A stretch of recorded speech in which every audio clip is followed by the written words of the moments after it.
Барыңыздарга кутман күн достор. Мен каналыма кош келдиңиздер. Бүгүн сиздер менен түйүлүшү өзгөчө, аябай даамдуу болуп чыга турган самса даярдайбыз.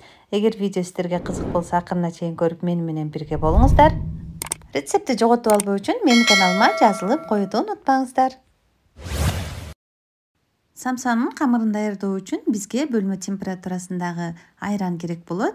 Айранга 1 чай кашык соданы салып, жакшылап аралаштырабыз. Соданы салганда бизде ушундай реакция пайда болот. Электен өткөзүлгөн унубуздун үстүнө туз жана сары майды кошуп, жакшылап аралаштырабыз. Биз песочный тесто жасайбыз, ошон үчүн колубуз менен сары майды эзип, ун менен толуктай аралаштырып алабыз. Үстүнө 2 жумуртка жана сода кошулган айраныбызды кошуп, колубуз менен жумшак камыр ээлейбиз. Бизде колго жармашпаган аябай жумшак жана назик камыр пайда болду. Эми бул камырыбызды целлофан пакетке салып, муздаткычка жарым саатка салып коебуз.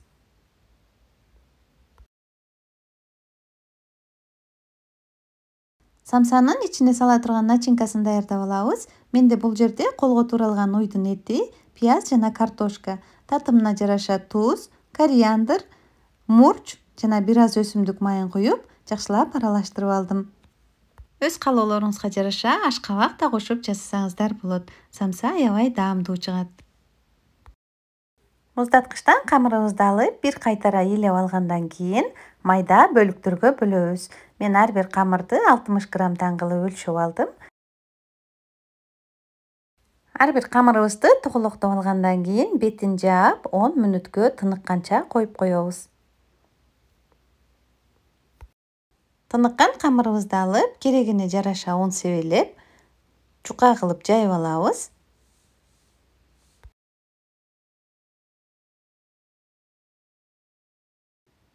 Жайылган камырыбызды дал видеодогудай кылып кесип чыгабыз. 4кө бөлүнгөн камырыбыздын 2 бөлүгүн полоска кылып кесип алабыз.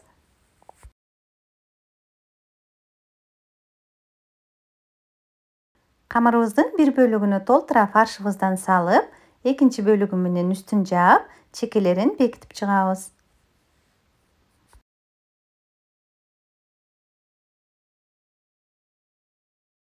Полоска кылып кыркып алган камырларыбызды дал видеодогудай кылып самсанын үстүнө өрүп чыгабыз. Бул самсанын жасалышы өтө оңой, бирок дасторконуңузга коюлганда дасторконуңуздун көркүн ачып, аябай кооз көрүнөт. Бышканда камырдын учтары чыгып кетпеш үчүн өрүп жатканда жакшылап бекитип алыңыздар.